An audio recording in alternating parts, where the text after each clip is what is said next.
وزارت صنعت و تکنولوژی نو وجود است 47 شرکتی کارایی همکاری دارد. در بسیاری اونها از ممورندوم امضا شده با شرطنامه‌های متقابلا گذشته ایستاده‌ایم و من باور دارم که در مدت دوم سال بسیاری این شرکت‌ها در تاجیکستان فعالیت خود را آغاز می‌نمایند. دوستان عزیز، جمهوری تاجیکستان با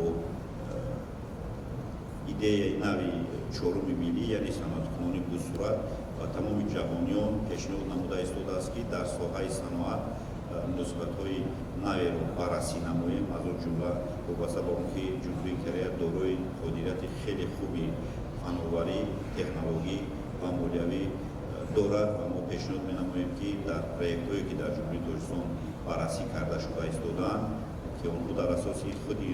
نشان‌دادهای تکنیکی و اقتصادی خیلی ثمراناک می‌باشند. ما انتظار داریم که جمهوری کره مستقیما اشتراک می‌نماید، چون که دارایی‌ای که ما داریم این فایده‌ناک خصوصاً کمپانی‌های فایده‌ناک ما می‌باشند و جمهوری کره وابسته به گزارش و اقتصادی سبز البته این تمام اشیاء خامی که در جمهوری تاجیکستان وجود دارد ما می‌توانیم که یک مناسبتی خیلی قوی سازمان دهیم. ما پیشنهاد می‌نماییم که هم در ساختار گروهی که خصوصاً این یکی از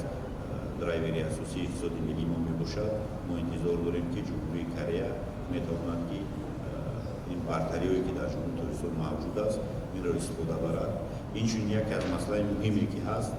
چون که میدونید از سال 25 اون اندازه کربنی وارد میشود، یعنی تقریبا 16% ارزش محصولاتی که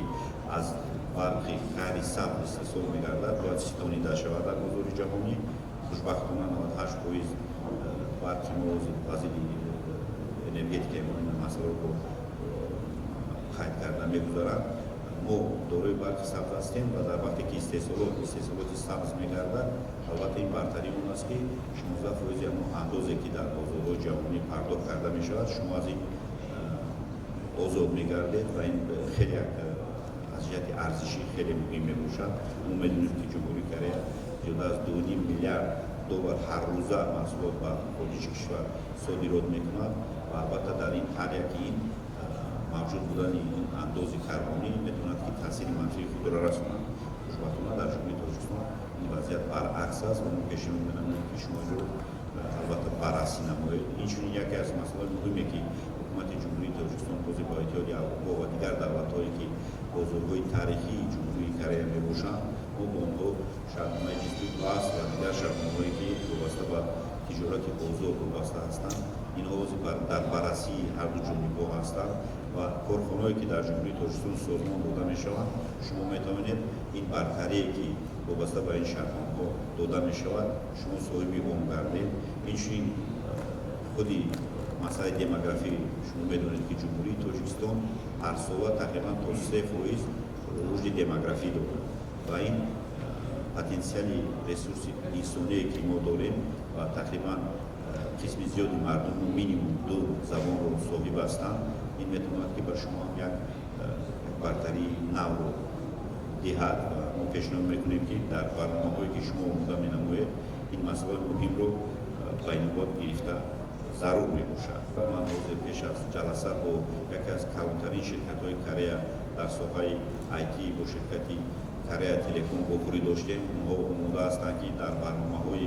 خودی وابسته به تکنولوژی نو، ذهن سنگی و دیگر مسائلی که داتا سنتر و دیگر مسائلی که وابسته به رولوسیون چهارم صنعتی هستند ما باور داریم که با اینها ما همکاری رو با ادامه میدیم. اینچنین وزارت صنعت و تکنولوژی نو همکاری متقابلا با شرکت‌های بزرگترین کره با شرکت سامسونگ، LG، شرکت خوندای، اینچنین با شرکت اسکا و دیگر شرکت‌های بزرگی کره ما در چندین گفتگوهای خیلی مهم داشتیم و ما باور داریم که این سال